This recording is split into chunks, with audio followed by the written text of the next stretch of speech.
Hi hello welcome back to our channel Nuha's food court. ఈరోజు egg curry తయారు చేస్తున్నానండి.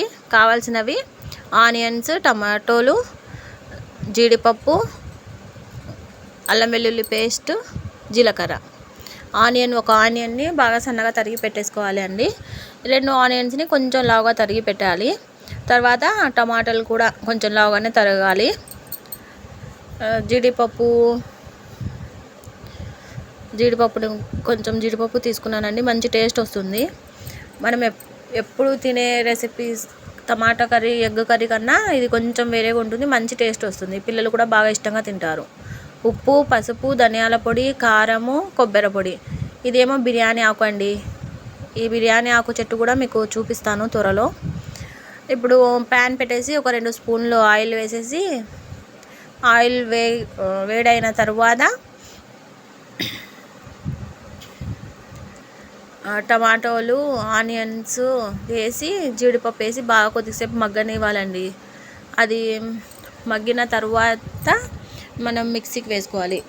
జీలకర్ర మనం అట్లనే వేస్తే పిల్లలు తినారండి. ఊరికే మారాలు చేస్తుంటారు, ఇది తీ అది తీ అని. అట్లా కాకుండా జీలకర్ర పౌడర్ వేసుకున్నాం అనుకోండి, టేస్ట్ కూడా వస్తుంది, పిల్లలు కూడా బాగా తింటారు. ఎగ్స్ వాటర్ వేసి బాయిల్ అవ్వటానికి పెట్టేయాలి. కొంచెం ఉప్పు వేసి ఒక 10 నిమిషాలు ఉడికిస్తే సరిపోతుంది. అప్పటి వరకు ఇవి మగ్గిపోయాయండి. ఇప్పుడు ఇవి బాగా వేపుకున్న తర్వాత ఇంకా మగ్గనిచ్చిన తర్వాత దీన్ని పక్కన పెట్టేసి మిక్సీకి వేసుకోవాలి. నేను జీలకర్ర పౌడర్ వేస్తున్నానండి. ఇంకా మీ ఇష్టం, జీలకర్ర అయినా వేసుకోవచ్చు, జీలకర్ర పౌడర్ అయినా వేసుకోవచ్చు.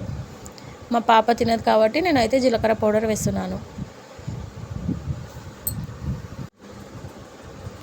మళ్ళీ ఇంకొంచెం ఆయిల్ వేసేసి కడాయిలో ఇప్పుడు అవి సన్నగా తరుక్కున్న ఆనియన్స్ వేసి బాగా కొంచెం కలర్ మారే వరకు వేయించాలండి, బ్రౌన్ కలర్ వచ్చే వరకు.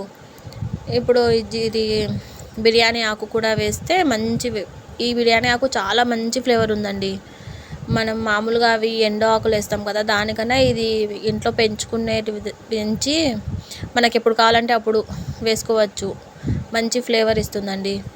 అల్లం వెల్లుల్లి పేస్ట్ వేసేసి కాసేపు వేగనిచ్చి దాని తర్వాత ఇది మనం మిక్సీకి పెట్టేసాం కదా, మిక్సీకి పట్టినాం కదా, ఆ మిశ్రమాన్ని వేసేసి కాసేపు మగ్గనివ్వాలండి.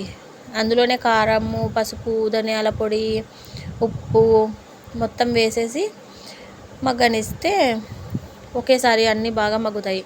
వాటర్ వేయకుండా కొద్దిసేపు మగ్గనివ్వాలి. ఈ కర్రీ అయితే చపాతీలో కానివ్వండి, రైస్లో కానివ్వండి, జీరా రైస్, కలర్ రైస్, ప్రతి ఒక్క దాంట్లో ఈ కర్రీ మంచి టేస్ట్ వస్తుందండి. ఒకసారి ట్రై చేయండి. మా ఛానల్ని లైక్ చేయండి, షేర్ చేయండి, సబ్స్క్రైబ్ చేసుకోండి, మాకు సపోర్ట్ చేయండి. మీరు లైక్, షేర్, సబ్స్క్రైబ్ చేసుకుంటేనే కదా నేను మళ్ళీ ఇంకా వీడియోస్ పెట్టగలనండి.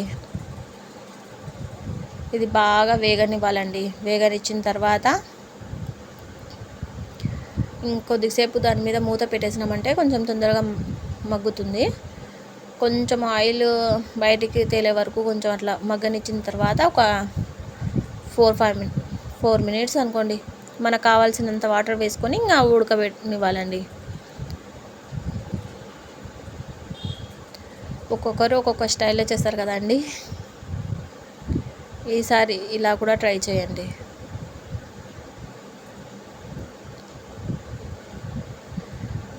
చిన్నపిల్లలు కూడా బాగా తినేస్తారు. ఏమంటే కొంచెం కారం తక్కువ చేసి వేసుకోవాలండి.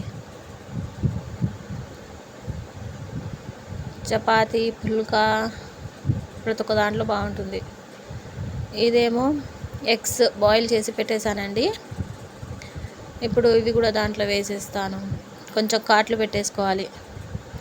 ఘాట్లు పెట్టుకుంటే మంచిది.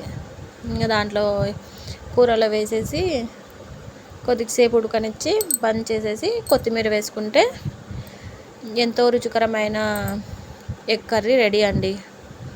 దీన్ని రైస్తో కానీ చపాతీతో కానీ మీరు ట్రై చేయండి. మా ఛానల్ని లైక్ చేయండి, షేర్ చేయండి, సబ్స్క్రైబ్ చేసుకోండి. Thank you for the watching.